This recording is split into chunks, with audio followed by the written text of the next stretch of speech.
এই ভিডিওর মাধ্যমে আমাদের বর্তমান রাজ্য সরকারের কাছে, বর্তমান মুখ্যমন্ত্রীর কাছে, বর্তমান মুখ্যমন্ত্রী মাননীয় শুভেন্দু অধিকারীর কাছে আমি একটাই বার্তা বলতে চাইছি, সমস্ত চোর ধরা হচ্ছে। তো এক্ষেত্রে আরও একটা চোর ধরতে বলব, সেটা হচ্ছে ফুড এসআইয়ের যে রেজাল্ট চুরি করেছে কে, ফুড এসআইয়ের রেজাল্ট চুরি করেছে কে, তার সম্বন্ধে অবশ্যই আপনারা ডিটেলসে দেখুন, যাতে করে এই যে কষ্ট করে যারা ফুড এসআইয়ের পরীক্ষাটা দিয়েছিল, ফুড এসআইয়ের রেজাল্ট যেন প্রত্যেকে পায়, প্রত্যেকে যেন ফুড এসআইয়ের রেজাল্টটা পায়। যারা যারা চুরি করেছে তাদের কাছ থেকে নিয়ে এসে আমাদের সকল যারা যারা এক্সাম দিয়েছিল, ফুড এসআইয়ের যারা যারা এক্সাম দিয়ে তারা রেজাল্ট চায়। তোমরা যারা ভিডিওটি দেখছো, পশ্চিমবঙ্গের চাকরি প্রার্থী, তোমরা যারা মানে ফুড এসআইয়ের পরীক্ষা দিয়েছো, তোমরা যারা যারা চাইছো যে ফুড এসআইয়ের রেজাল্টটা দেওয়া খুবই প্রয়োজন, বা এর সত্যতা জানাটা আমাদের খুব প্রয়োজন, এই দুর্নীতি কিভাবে ঘটেছিল তার তদন্ত হোক।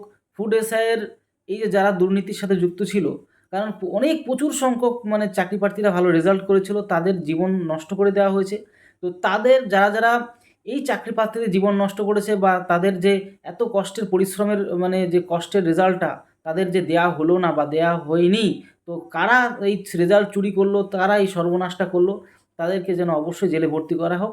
আমি এই ভিডিওর মাধ্যমে তোমরা যারা যারা চাইছো, অবশ্যই ভিডিওর কমেন্ট বক্সে কিন্তু কমেন্ট করতে পারো। ফুড এসআইয়ের রেজাল্ট কি চাও কি না চাও, এটা অবশ্যই কমেন্ট বক্সে কমেন্ট করবে।